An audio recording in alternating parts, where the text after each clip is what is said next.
Hello বন্ধুরা, কেমন আছো তোমরা? নিশ্চয়ই অনেক ভালো আছো। আজকে আমরা Adobe Premiere Proর একটি নতুন সেশন নিয়ে চলে এসেছি। আজকের সেশনে আমরা যেটা শিখবো সেটা হচ্ছে টেক্সট এর যত কাজ। হ্যাঁ, আমরা যত লেখালেখি করা, লেখাটা মোশন হওয়া, তারপর লেখাটাকে কিভাবে হাইলাইট করা যায়, এসব নানা ধরনের বিষয় নিয়ে আমরা আজকে শিখবো। তো চলো আর কথা না বাড়িয়ে সরাসরি আমরা কম্পিউটার স্ক্রিনে চলে যাই। হ্যাঁ, চলো।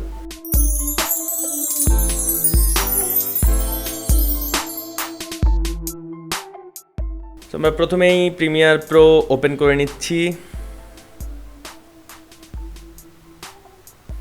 ওকে, প্রিমিয়ার প্রো যখন ওপেন হয়ে গেল তখন আমরা একটি নতুন প্রজেক্ট নিয়ে নিলাম।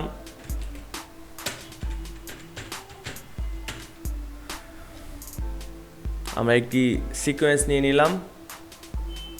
ওকে, তো আমরা প্রথম লেখার জন্য স্ক্রিনে আমরা একটি ভিডিও আনা দরকার। সেই ভিডিও অথবা যে কোনো একটি ইমেজ এনে তার উপরে আমরা লেখার চেষ্টা করব। তো চলো আমরা প্রথমে একটি ভিডিও ওপেন করে নেই। ওকে, আমরা একটি ভিডিও ওপেন করে নিয়েছি। আমরা ভিডিওটাকে ইম্পোর্ট করে নিলাম। আমাদের ফুটেজ ইম্পোর্ট হয়ে গেল। আমরা দুইভাবে Adobe Premiere Proতে লিখতে পারি।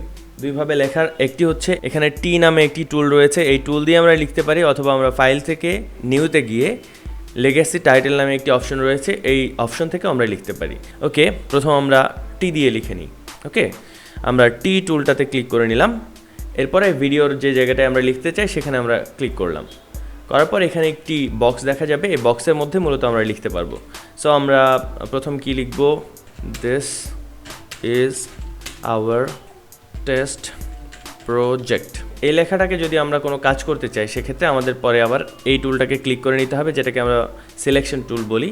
তারপর এটাকে আমরা চাইলে পছন্দ মতো জায়গায় সরিয়ে এনে বসাতে পারবো মাউস দিয়ে ড্র্যাগ করিয়ে। এই টেক্সটটাতে যদি আমরা ইফেক্ট বা অন্যান্য কিছু বসাতে চাই সেক্ষেত্রে আমাদেরকে এখানে চলে যেতে হবে ইফেক্ট কন্ট্রোল। অনেক সময় আপনার ওটা সিলেক্ট করা থাকবে না, তখন সিলেক্ট করে নিতে হবে ইফেক্ট কন্ট্রোল। এখান থেকে আমরা এটাকে আনফোল্ড করলে এখানে বেশ কিছু অপশন দেখতে পাবো। এই অপশনগুলো থেকে মূলত আমরা টেক্সটকে কাস্টমাইজ করে নিতে পারবো। সো ফার্স্ট ওয়ান, আমরা চাচ্ছি হয়তো যে এই ফন্টটা আমরা চাই না, অন্য একটি ফন্ট আমরা ব্যবহার করব। সেই ফন্টে আমরা চলে যাব। এখানে আমাদের অসংখ্য ফন্ট আছে, এখান থেকে আমরা পছন্দ মতো একটি ফন্ট আমরা ব্যবহার করে নিলাম। লেখাটি যেরকম আছে সেরকম রেগুলার ফরম্যাটে আমরা না রেখে আমরা লেখাটাকে বোল্ড করব। সেক্ষেত্রে আমাদের এখানে নিচে রেগুলার অপশনটা রয়েছে, এখান থেকে আমরা লেখাটাকে বোল্ড করে দিতে পারি, তখন লেখাটা একটু মোটা হয়ে গেল। হ্যাঁ, তো এবার প্রশ্ন হচ্ছে আমরা লেখাটাকে কিভাবে ছোট বা বড় করব। হ্যাঁ, তো এই যে লেখাটা এখানে রয়েছে, চারপাশে মার্ক রয়েছে, দেখবেন আমরা যারা ফটোশপে কাজ করি বা অন্যান্য সফটওয়্যারগুলোতে এই মার্কটাকে দেখলে আমরা বুঝি যে সাধারণত এটা দিয়ে ছোট বড় করা যায়। সো আপনি কর্নারে ধরে এভাবে টেনে ছোট করতে পারবেন, আবার এখান থেকে চাইলে এরকম বড় করতে পারবেন টেনে। ঠিক আছে, অথবা আপনারা যদি চান যে না এখান থেকে বড় করবেন না, তখন আপনি এখানে দেখবেন 100 লেখা একটি অপশন রয়েছে, যেটার উপরে আপনি মাউসটা ধরলে লেখা আসবে ফন্ট সাইজ। তো এই জায়গা থেকে জাস্ট আপনি এই লাইনটাকে ড্র্যাগ করলে দেখবেন এটি বড় হচ্ছে, অথবা আপনি 100-র কাছে আপনি সংখ্যাটা বাড়িয়ে লিখে দিলেন, তখনও লেখাটি বড় হয়ে যাবে। এখানে অ্যালাইনমেন্টের অপশনগুলো রয়েছে। অ্যালাইনমেন্ট মানে হচ্ছে আমার টেক্সটের পজিশনটা কোন দিকে হবে। হ্যাঁ, লেফট সাইডে হবে না মিডলে হবে না রাইটে হবে। এখানে যদি আমাদের 2টা বা 3টা লাইন থাকে, this line is for alignment, আমরা একটা লাইন লিখে নিলাম। যদি আমি এটাকে মিডলে আনতে চাই, লেখাগুলোকে মিডল অ্যালাইনমেন্টে করতে চাই, সেক্ষেত্রে আমাদের পুরো লেখাটাকে সিলেক্ট করে নিতে হবে। নিয়ে এরপর আমরা মিডল অ্যালাইনমেন্টে ক্লিক করে দিলে লেখাগুলো সেন্টার হয়ে যাবে। এরপর আপনি আপনার পজিশনটাকে চেঞ্জ করে নিতে পারেন। এই লেখার ফন্টকে আমরা বিভিন্ন সাইজ করে নিতে পারি। এখানে শর্টকাট কিগুলো দেওয়া আছে। এখানে হচ্ছে ফক্স বোল্ড যেটাকে বলে, এখানে ক্লিক করলে আপনার লেখাটা মোটা হয়ে যাবে। এখানে ক্লিক করলে লেখাটা ইটালিক ফরম্যাট হয়ে যাবে, অর্থাৎ বাঁকা হয়ে যাবে ডান দিকে। এখানে ক্লিক করলে আপনার সবগুলো বড় হাতের অক্ষর হয়ে যাবে। এখানে ক্লিক করলে এটাকে স্মল ক্যাপস বলে, অর্থাৎ বড় হাতের লেখাই থাকবে বাট প্রথম অক্ষরটা বড় থাকবে আর বাকিগুলো সব ছোট হয়ে যাবে। আচ্ছা, এরপর যদি আমরা আসি, এটা হচ্ছে সুপারস্ক্রিপ্ট, তারপরে সাবস্ক্রিপ্টের যে অপশনটা, এটা হলো আমরা টু দ্য পাওয়ার যখন লিখি আর কি। অনেক সময় ম্যাথের সময় আমাদেরকে উপরে ডিগ্রি লিখতে হয় বা স্কোয়ার লিখতে হয়, সেই লেখাগুলোর সময় আমরা মূলত সেটা ব্যবহার করব। যেমন ধরেন আমরা লিখলাম হচ্ছে 90 ডিগ্রি। এখন এই শূন্যটা নিচে দেয়াতে এটা 900 মনে হচ্ছে। এই শূন্যটাকে সিলেক্ট করে যদি আমরা সাবস্ক্রিপ্ট অপশনে ক্লিক করি, তাহলে এই শূন্যটা উপরে ডিগ্রি হয়ে গেছে, দেখবেন। সেম যদি আমরা লিখি এক্স স্কোয়ার লিখতে চাই, এক্স আর 2 লিখলাম, লিখে 2টাকে আমরা যদি স্কোয়ার বানাতে চাই সেক্ষেত্রে এই 2টাকে সিলেক্ট করে নিয়ে সাবস্ক্রিপ্টে ক্লিক করলে লেখাটা তখন উপরে চলে যাবে, এটি হবে এক্স স্কোয়ার। সো ম্যাথের জন্য আমাদের মূলত এই জিনিসগুলো দরকার হয়। অথবা ইংরেজিতে অনেক সময় লেখার সময় ফার্স্ট 1 লিখে আমরা S3 লিখি, অথবা সেকেন্ড 2 লিখে উপরে ND লিখি। তো সেই জায়গাগুলোতে মূলত এই সাবস্ক্রিপ্ট বা সুপারস্ক্রিপ্ট এই জিনিসগুলো আমাদের দরকার হবে। এরপর আমরা হয়তো চিন্তা করছি যে লেখাটা আমরা লিখেছি এই লেখাটার নিচ দিয়ে আমরা একটা আন্ডারলাইন দিতে চাই, সেক্ষেত্রে আমাদের কি করতে হবে? আন্ডারলাইনটা দেওয়ার জন্য আমাদের এখানে একটি অপশন রয়েছে, দেখবেন টি দিয়ে তার নিচে একটি দাগ দেয়া, এটি হচ্ছে আন্ডারলাইনের অপশন। এখানে ক্লিক করলে আপনার লেখার নিচ দিয়ে একটা আন্ডারলাইন হয়ে যাবে। এবার যদি আমরা চিন্তা করি আমাদের লেখাটাকে আমরা কালারটা চেঞ্জ করে ফেলবো, অনেক সময় দেখা যায় আমার ব্যাকগ্রাউন্ডটাও সাদা, লেখাটাও যদি আমি সাদা দিই তাহলে দেখা যাবে না লেখাটা।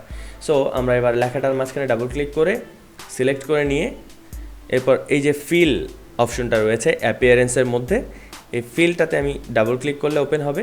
এখান থেকে আপনি আপনার পছন্দ মতো কালার চয়েস করে দিতে পারবেন, যে কোনো কালার আপনি আপনার এখান থেকে চয়েস করে দিয়ে ওকে চাপলে সেই কালারটা ওখানে হয়ে যাবে টেক্সট। এবার আসুন স্ট্রোক। লেখার সাইড দিয়ে অনেক সময় আমরা ব্ল্যাক স্ট্রোক দেই, দেখা যাচ্ছে অনেক সময় আমার সাদা ব্যাকগ্রাউন্ডে আমার সাদাই লিখতে হচ্ছে, বাট লেখাটাকে যেন স্পষ্ট দেখা যায়। অথবা ভিডিওতে যখন আমরা লেখাগুলো লিখি তখন আমাদের এরকম হয় যে ভিডিওতে তো বিভিন্ন কালারের মিশ্রণ থাকে, এক একটা সময় এক একটা কালার চেঞ্জ হয়। তো সেই সময়টাতে যদি আমরা একটা সিঙ্গেল কালার দিয়ে দিই সেক্ষেত্রে লেখাটা অনেক সময় স্পষ্ট দেখা যায় না। সো আমরা লেখার সাইড দিয়ে একটা স্ট্রোক যদি দিয়ে দিই তাহলে স্পষ্ট বোঝা যাবে। আমরা হয়তো চাচ্ছি যে এইটার সাইড দিয়ে আমরা একটা কালো স্ট্রোক দিব, তাহলে লেখাটা স্পষ্ট দেখা যাবে। সো আমরা এটাকে সিলেক্ট করে নিলাম, স্ট্রোকের এখানে ডাবল ক্লিক করলে আমরা কালার সিলেক্ট করে নিলাম ব্ল্যাক, ওকে।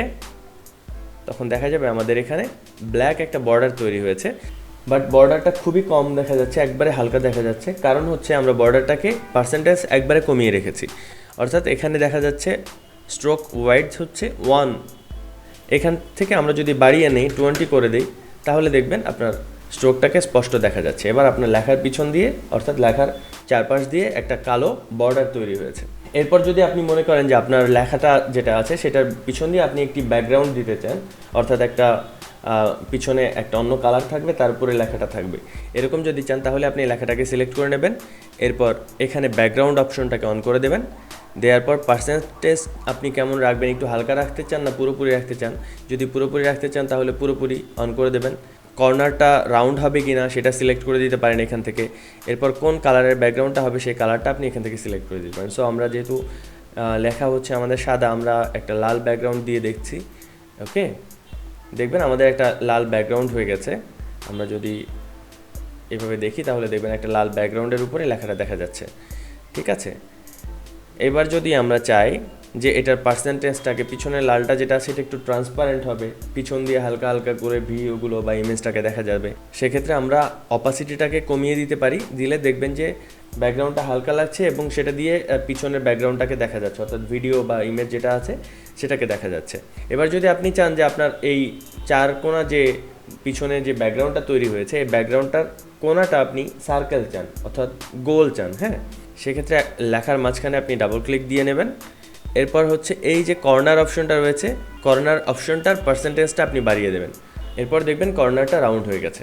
এবার আমরা আমাদের লেখায় একটা শ্যাডো ব্যবহার করতে চাই, ঠিক আছে। তাহলে আমরা শ্যাডোটা স্পষ্টভাবে বোঝার জন্য আমরা আসলে স্ট্রোক আর ব্যাকগ্রাউন্ডটাকে অফ করে দিচ্ছি, শ্যাডোটাকে অন করে দিচ্ছি। শ্যাডো অন করে দেওয়ার পরে দেখবেন হালকা একটা শ্যাডো দেখা যাচ্ছে, বাট আমরা পার্সেন্টেজটাকে বাড়িয়ে নিতে চাই যেন স্পষ্টভাবে শ্যাডোটা দেখা যাবে এবং লেখাটা ফুটে উঠবে, ঠিক আছে। আমরা শ্যাডোর কত অ্যাঙ্গেলে আমরা শ্যাডোটা দিতে চাই সেটা আমরা এখান থেকে সিলেক্ট করে নিব। শ্যাডোর পার্সেন্টেজটা কেমন হবে, আপনার ডেপথ হবে শ্যাডোটা নাকি একটু স্লাইড হবে, এটা আমরা পার্সেন্টেজ কমিয়ে ট্রান্সপারেন্সি থেকে কম বাড়া করে দেখতে পারবো। শ্যাডোটা কতটুকু ডিস্টেন্সে থাকবে এটা আমরা এখান থেকে সিলেক্ট করে নিতে পারবো। এরপর শ্যাডোর যে মূল ডেপথ বা সাইজটা এটা কতটুকু হবে এটা আমরা এখান থেকে ঠিক করে নিতে পারবো। আমরা সাইজটা বড় করে দিলাম। এরপর প্রথম আমরা শ্যাডোর একটা কালার সিলেক্ট করে নিতে পারি, ব্ল্যাক আমরা নিয়ে নিলাম। এরপর দেখবেন আমাদের শ্যাডোটা দেখা যাচ্ছে। আমরা যদি শ্যাডোটাকে আরও হার্ড চাই পার্সেন্টেজটাকে আরও বাড়িয়ে দিলাম, ঠিক আছে। তো শ্যাডো সম্পর্কে আমাদের জানা হয়ে গেল, হ্যাঁ। তাহলে এটা হলো আমাদের এক ধরনের টেক্সটের ব্যবহার, হ্যাঁ। টেক্সট লেখাটা আমরা মোটামুটি শিখে নিলাম, বাট এই টেক্সটের অনেক ডিজাইন, অনেক ধরনের ফাংশন আমরা ব্যবহার করতে পারি। আমি জাস্ট দুইটি অপশন আজকে শিখিয়ে দিচ্ছি যেটা আমরা কমন সবসময় ব্যবহার করি। একটা হচ্ছে আমরা স্ক্রিনে কোনো একটা কিছু যখন ব্রিফ করছি তখন দেখবেন ডান দিকে লেখা উঠে যাচ্ছে, এরকম যদি আমরা দেখাতে চাই সেক্ষেত্রে ভিডিও ট্রানজিশন, ইফেক্ট থেকে ভিডিও ট্রানজিশন, এর মধ্যে এসে উইপ নামে যে অপশনটি রয়েছে এর মধ্যে আমরা গিয়ে সিলেক্ট করতে পারি উইপ। এই উইপটাকে টেনে এনে আমরা জাস্ট টেক্সটের মাথায় ছেড়ে দিলে এখানে একটি ইফেক্ট বসে যাবে। আপনি জাস্ট প্লে করলে দেখতে পাবেন লেখাটি লেফট থেকে রাইটের দিকে উঠে যাচ্ছে। তো আপনি আপনার পছন্দ মতো এটাকে বড় ছোটো করে নিতে পারেন। আপনি যদি ইফেক্টটাকে বড় করে নেন তাহলে আপনার লেখাটা স্লোলি উঠবে। সাধারণত এই ইফেক্টটি আমরা ন্যারেশনের সময় ব্যবহার করে থাকি। তো ন্যারেশনের সময় যখন আমরা কোনো কথার সাথে মিলিয়ে করব, জাস্ট কথার ডিউরেশনটা যতটুকু আপনি আপনার ইফেক্টটাকে টেনে ততটুকু বড় করে দেবেন, তাহলে আপনার কথার সাথে সাথে লেখাগুলো ডান দিকে চলে যাবে। ঠিক আছে, আরেকটি কমন ইফেক্ট আমরা সবসময় ব্যবহার করি, যেটা অনেক সময় ভিডিও শেষে দেখা যায় যে আমরা স্ক্রল নিচ থেকে উপরের দিকে উঠে যাচ্ছে। তো সেই ইফেক্টটার জন্য আমরা চলে যাব স্লাইডে। স্লাইড থেকে এই যে স্লাইড অপশনটি আমরা নিয়ে এখানে বসিয়ে দিলাম। দেওয়ার পর আপনি প্লে করলে দেখতে পাবেন যে লেফট থেকে লেখাটা এসে এখানে দাঁড়াচ্ছে। But most of the time আমরা ব্যবহার করি যে নিচ থেকে লেখাটা উঠে উপরের দিকে চলে যাচ্ছে। তখন আমরা জাস্ট এই স্লাইডটাকে সিলেক্ট করলাম, এরপর ইফেক্ট কন্ট্রোলে চলে গেলাম, এরপর জাস্ট নিচের অপশনটা এটা সিলেক্ট করে দিলাম। দেওয়ার পর আপনি প্লে দিলে দেখবেন যে আপনার লেখাটা নিচ থেকে উপরের দিকে চলে যাচ্ছে। লেখার দুইটি ইফেক্টের ব্যবহার আমরা শিখলাম যেটা আমাদের কমনলি ইউজ হয়। লেখার আরও অসংখ্য ব্যবহার রয়েছে, পপ আপ বা স্ক্রল, এর বাইরে আরও অনেক মজার মজার অপশন টেক্সটের রয়েছে। এটা যদি আমরা এক ভিডিওতে বোঝাতে যাই তাহলে ভিডিওটা অনেক বড় হয়ে যাবে। প্রিমিয়ার দিয়ে টেক্সট অ্যানিমেশন বা টেক্সটের বিভিন্ন ডিজাইন বা পপ আপ এগুলো নিয়ে যদি আপনাদের কোনো কিছু জানার থাকে তাহলে অবশ্যই আপনারা কমেন্ট বক্সে জানাবেন, অথবা যে কোনো একটি অ্যানিমেশনের রেফারেন্স দিয়ে বলবেন যে ভাইয়া এটা কীভাবে করতে হয়। তখন সেটির আলোকে আমি আলাদা একটি ভিডিও আপনাদের জন্য বানাবো। তো বন্ধুরা, আমরা আজকে শেষ করে দিচ্ছি। নেক্সট আবার নতুন কোনো ভিডিও নিয়ে আপনাদের সাথে দেখা হবে। সে পর্যন্ত ভালো থাকবেন। আল্লাহ হাফেজ।